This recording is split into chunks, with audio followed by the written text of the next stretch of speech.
What's happening, y'all? We're back once again. I know you're doing great because we're speaking it into existence.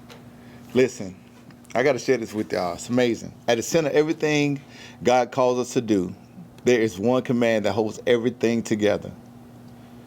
Yep, you're right. Absolutely. It's not performance. It's not perfection. It's not religion. Matter of fact, love. Yep, you heard it here. Not first, but you heard it here. Today's question is quite simple, but very searching. How well do you love God? And how well do you love your neighbor? See, I had to self-examine myself to ensure that every day I wake up that I am asking myself these questions to make sure that I am in direct alignment with Mark 12:29-31, where Jesus answered, the most important commandment is this. Hear, O Israel, the Lord our God is the one and only Lord, and you must love the Lord your God with all your heart, all your soul, all your mind, and all your strength. The second, it's equally important. Love your neighbor as yourself. You don't get to choose who your neighbor is. It tells us no other commandment is greater than these two. Love God and love your neighbor as yourself. You don't get to choose who your neighbor is. Yes, it may be the person at the zip code right next door to your left and your right. But these two commands are not suggestions. They are not negotiable.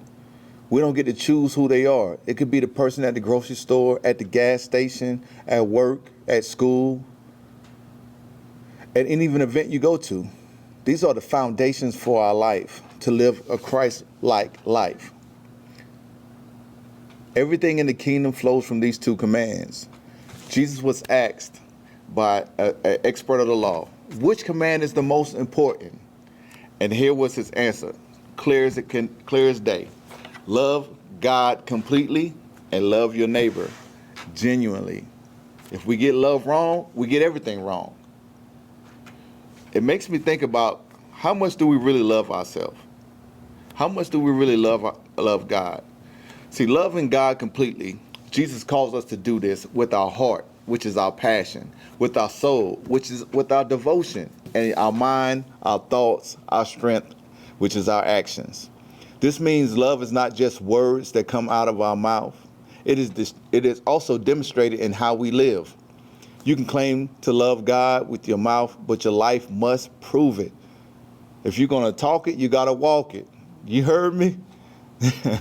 And of course, loving your neighbor. This is one, man, I tell you, where do we get this second command? I mean, Jesus connects loving God with loving people here in the scripture. And so I say and agree with it that you cannot say you love the Lord your God and hate your neighbor. You cannot worship vertically and fail horizontally. Love for God always shows up, and it shows up in how we treat people. We got to love our neighbor, no matter who it is, no matter what they've done, no matter what it looked like. So who is your neighbor? You might ask. The one who looks like you? The one who does not look like you? The one you did not choose?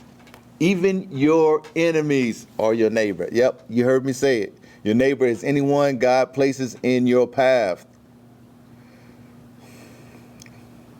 And loving them is not optional.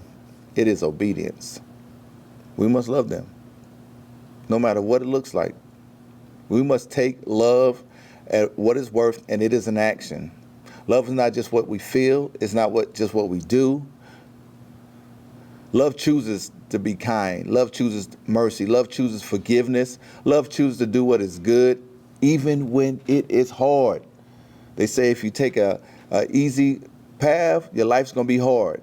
But real love does not want to feel it like that.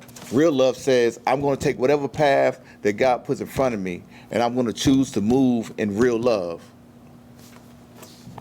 So how do you treat your closest people? How do you treat the people that's closest to you, the people that you encounter every day, the people that you work with, the people that you go to school with? How do you respond to those people when they hurt you? Those that misunderstand you, those that oppose you. Your love for others reveals how much you truly understand God's love for you.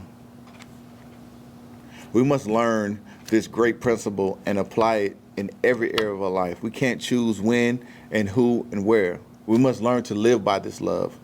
Knowing the command is not enough. Great job. Great job, you know it. But we must walk it out. See, Jesus did not just teach love, he demonstrated. God demonstrated. God so loved the world that he gave his only begotten son for us to live, that we may not perish but have everlasting life. And if you want to live forever in heaven, we have to do it here on earth. We must learn to lead with love, to live with love, and operate from a place of love.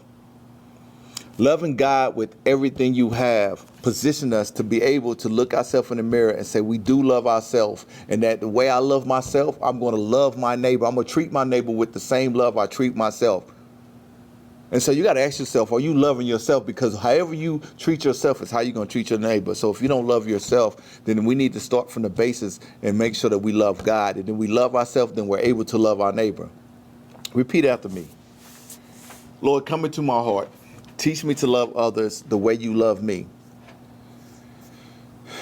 When love is right in our heart, our life will reflect the heart of Jesus. We'll be able to live out the example that he has given us, that he has set before us.